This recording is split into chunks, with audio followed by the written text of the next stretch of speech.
Fala pessoal, tudo bem com vocês? Professor Jonathan mais uma vez por aqui, iniciando mais uma aula do nosso canal. E hoje nós vamos fazer um vídeo bem curto aqui sobre a introdução da semana 1 do PET volume 6 de matemática referente ao nono ano, tá certo? A gente vai falar então sobre o Teorema de Pitágoras, tá? O Teorema de Pitágoras, ele, a gente pode escrever aqui como a ao quadrado igual a b ao quadrado mais c ao quadrado.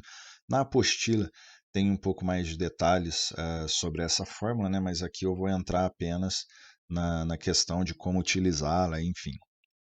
Então, onde que a gente vai utilizar o Teorema de Pitágoras? Em triângulos. Em todos os triângulos? Não.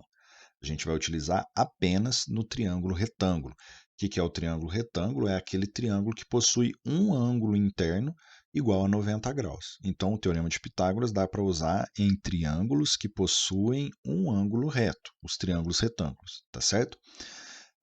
Sobre o triângulo retângulo, nós temos aqui a hipotenusa. O que é a hipotenusa? A hipotenusa é o lado oposto ao ângulo de 90 graus. Então, o ângulo de 90 graus está aqui, ele é o oposto desse ângulo. E a hipotenusa ela é o maior lado do nosso triângulo retângulo, tá bom? E os outros dois lados aqui a gente vai chamar de cateto. Aí não importa, não para utilizar o Teorema de Pitágoras, essa ordem aqui não vai importar para a gente. Então, a gente tem dois catetos e uma hipotenusa. Lembrando que a hipotenusa sempre é o maior lado desse triângulo retângulo e também o lado oposto ao ângulo de 90 graus. Então, eu vou dar um exemplo aqui para vocês. Vamos dizer que a gente tem um triângulo cujos catetos medem 3, 4, e a gente quer saber o valor da hipotenusa. Quanto que vale a hipotenusa? O que eu vou fazer? Vou pegar essa minha fórmula, a ao quadrado igual a b ao quadrado mais c ao quadrado, e o nosso a, esse termo que está sozinho aqui elevado ao quadrado, no primeiro membro da nossa equação, ele sempre vai ser a hipotenusa, sempre.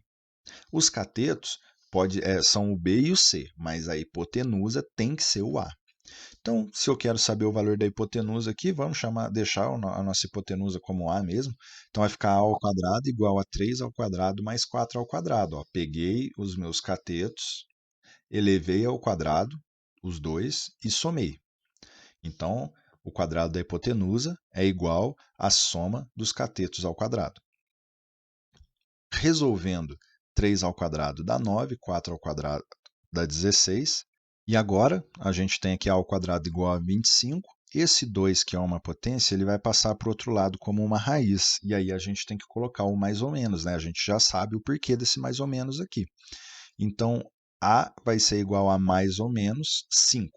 Só que aqui a gente está falando do quê? O que é esse A? É o lado da nossa hipotenusa, né? Então, como ele é o lado da nossa hipotenusa, não faz sentido eu ter uma medida negativa, né? Não tem como esse lado medir menos 5 centímetros. Então, tem que ser um valor positivo. Então, a nossa resposta aqui seria apenas o 5. Tá certo? Então, essa foi a nossa introdução da semana 1 do PET, volume 6 de matemática do nono ano. E sexta-feira eu volto com a correção das atividades para vocês aqui no canal, tá certo? Boa atividade para todo mundo. Até mais.